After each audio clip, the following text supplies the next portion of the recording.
Hello, what we're going to look at today is frequency modulation and looking at the differences between Carson's bandwidth rule, looking at the number of sidebands, looking at the deviation ratio, carrier frequency, and the modulation frequency, and to be able to do some calculations with those various settings. So to start with, what I've done here is I've set the carrier to 10 kilohertz, and you can see that at the bottom. And on my generator, I've set the FM frequency to 100 hertz and the deviation frequency to 0 hertz. So the carrier signal does not change. It's actually staying at 10 kilohertz all the time. And I wanted to do that so I know that my peak value for that 10 kilohertz signal, and it's at minus 2 dB. And on my generator, my amplitude is 500 millivolts peak to peak. That works out to be about 177 millivolts RMS.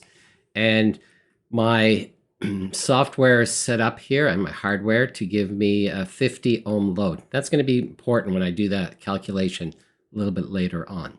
My range is set for 24 kilohertz, so 0 on the left, 24 kilohertz on the right, and you can see that I'm zoomed in at this particular signal. Just makes it a little bit useful to move the cursors around. So I'll consider this step number 2. I have the frequency deviation set to 100 hertz and the FM frequency set to 100 hertz as well.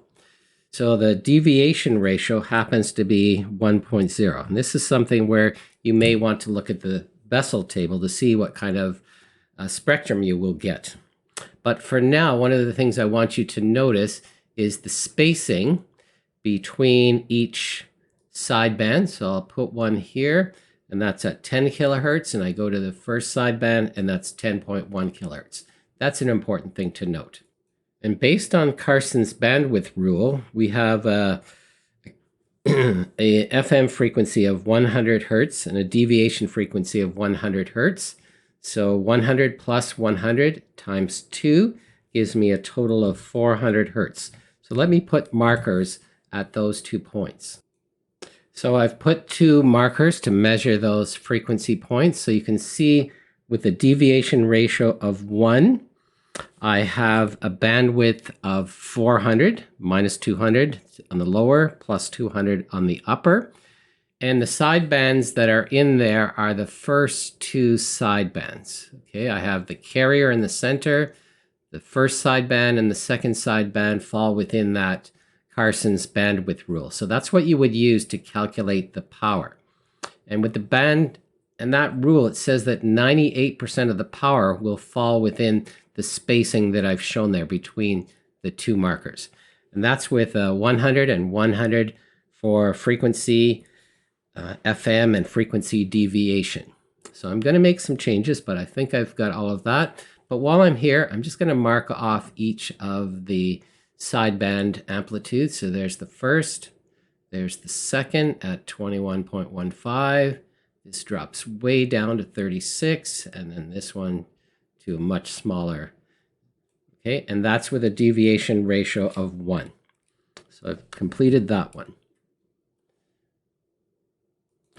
Okay, I've made some changes here. My frequency deviation is 200 hertz, the FM frequency 100. So my Carson's bandwidth is going to be a total of 200 plus 100. That's 300 times 2 is 600.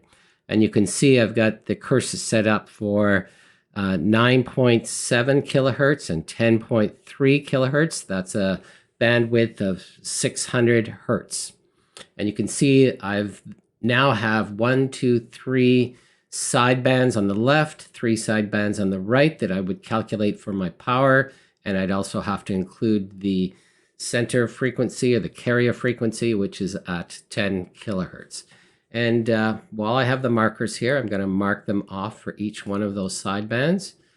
So the first sideband, minus 7.8, minus 11, minus 19 or 20, minus 31, minus 45. Okay.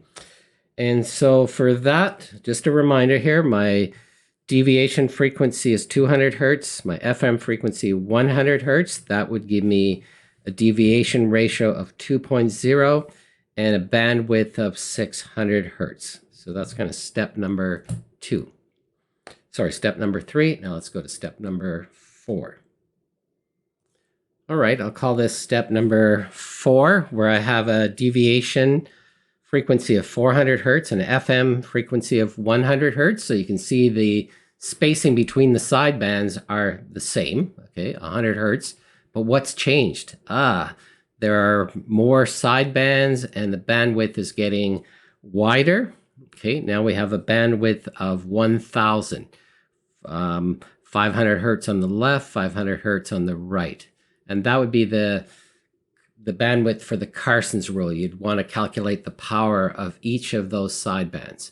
And I'm going to mark off with this. So we have the one here, one here, one here, another one, these two here, this one, and this one. Now, you'd want to go to the Bessel table to look at the relationships of the carrier frequency versus each of those sidebands. And we may do that a little bit later on.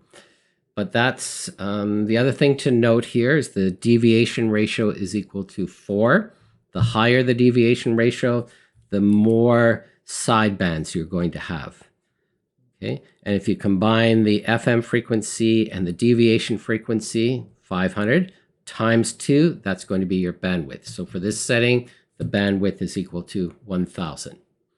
Now let's go to step number 5. All right, this is step number 5. Things have changed. Now the FM frequency is 200 hertz. So now you can see that the separation between each of those sidebands is no longer 100 hertz, it's 200 hertz. Okay, and I'll show you that after I discuss other things. But the frequency FM is 200 hertz. The frequency deviation is 100 hertz. And you'll notice that I have much fewer sidebands. And that's because the deviation ratio now is 0.5 compared to the 1, 2, and 4 that we had earlier on. So the deviation ratio is 0.5. But to calculate the bandwidth, it's still 100 over 200. Or sorry, 100 plus 200, which is 300 times 2. So I still have a bandwidth of a total of 600 hertz, as I've shown there. Now, before I leave, I want to mark off those different points again. So I'm going to show you this sideband, which is within, and then this one is outside of the Carson's bandwidth rule, and this one much lower and outside. But I wanted to show you the separation here. This is 10 kilohertz. And if I come over here, this is 9.8. So we're 200 hertz separated. Now, one more measurement.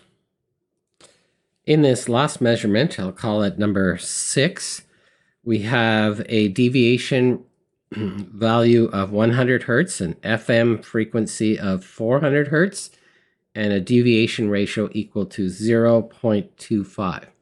Now the bandwidth here is actually equal to 1000, and I think I've got that marked here. 500 for the lower half, 500 for the upper half. The difference between them is 1 kilohertz. What's different here is the separation now between, for example, the carrier frequency and one of the sidebands. They're separated by 400 hertz. Okay, so a greater FM frequency, but similar bandwidth by adding up the FM frequency of 400, the frequency deviation of 100, multiplying it by 2, and that gives me the 1000. Okay, now we're measuring in the time domain, not the frequency domain like we were doing. And the main reason I wanted to go to this measurement here is to look at the measurements down at the bottom, this area right here. And it's the first 3 that are important to look at. So what frequency deviation indicates is how far away from that carrier frequency of 10 kilohertz does the frequency change. It'll go up to a certain maximum value, down to a certain minimum value. And I have my generator set to a frequency deviation of 500 hertz, which means it'll go to a maximum of the 10 kilohertz plus 500, and that's what you're seeing there, 2.5, and it'll go to 10 kilohertz minus 500, and you're seeing about 9.5 kilohertz there. And the center frequency, which is the average here, is the 10 kilohertz. So it's changing all the way down to 9.5 kilohertz, all the way up to 10.5 kilohertz as that FM frequency changes. And we've got it set for 400 hertz. All right. I hope this helps. And the other thing I wanted to show you here while we were here is if I set the deviation back to 0, okay, it's at 0 hertz. And now you see, I think I have to do a reset to reset that count. The minimum's 10 kilohertz, maximum's 10 kilohertz, and the average is 10 kilohertz. Okay, and you'll notice that the peak-to-peak value is 250, and let's measure the RMS value because that's something we're going to want to work with later on.